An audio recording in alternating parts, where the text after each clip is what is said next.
Je suis allé à Las Vegas et là on m'a dit il faut se préparer pour ce soir parce que peut-être que vous montez sur scène. Alors je m'appelle Yohan Faniz, je suis un créateur de jeux vidéo en France depuis 25 ans maintenant. J'ai commencé à Ubisoft en 2001 sur un jeu qui s'appelait BGE, Beyond Good and Evil.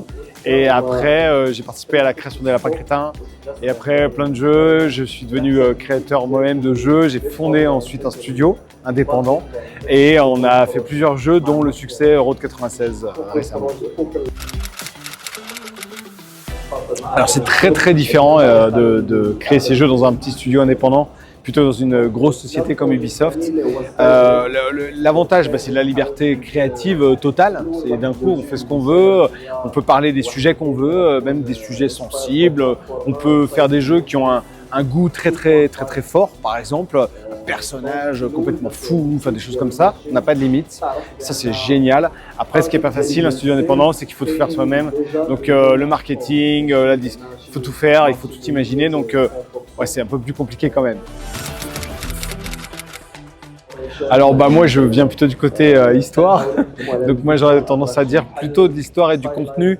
Il faut imaginer des choses, des mondes, des personnages, et en fait la technologie ça va être un outil en fait, alors qui évolue énormément, mais pour moi la technologie reste un moyen, un outil, et ça remplacera jamais le contenu. C'est-à-dire qu'est-ce qu'on raconte en fait, et c'est ça qui attire les gens et les joueurs. On le voit aujourd'hui, les joueurs ils sont attirés parce qu'un univers les attire, ou des personnages, il y a quelque chose qui clique. Les joueurs ne sont pas attirés par une feature technologique, quoi. Alors dans 10 ans, c'est dur à dire tellement les choses évoluent vite maintenant avec toutes ces nouvelles technologies. Mais je pense que ce qui ne changera pas, c'est que justement on sera toujours à raconter des histoires, à inventer des nouveaux gameplays. Et ça, ce sera toujours là. C'est comme la musique. Les technologies d'instruments de musique ont énormément évolué, les synthétiseurs et tout ça.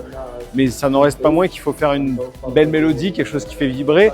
Ça, ce sera toujours là. Et aucun outil, ou même les IA, ne pourront pas le refaire. En fait, c'est le goût est humain, le feeling c'est humain, l'instinct restera humain, et à la fois l'instinct du créateur et à la fois l'instinct du consommateur qui se dit, le flair, qui se dit est-ce que ça a l'air bien ce truc, et oui, il y a un instinct de ça a l'air bien. Ouais. Donc ça ne changera pas dans 10 ans. C'était une énorme émotion, je m'y attendais pas du tout en vrai. C'était pour le jeu Soldats Inconnus, Mémoire de la Grande Guerre, un jeu assez émotionnel sur un des thèmes forts de pourquoi la guerre. Et on a été 2 jours avant, on nous a dit il faut aller à Las Vegas. Et donc je suis allé à Las Vegas et là on m'a dit il faut se préparer pour ce soir parce que peut-être que vous montez sur scène. Et donc là le track évidemment devant tant de monde, toute l'industrie. Et c'était génial de remporter le jeu de meilleure narration et Games for Impact, c'est un jeu à impact. C'est aussi un prix spécial pour moi, donc vraiment c'était une grande fierté.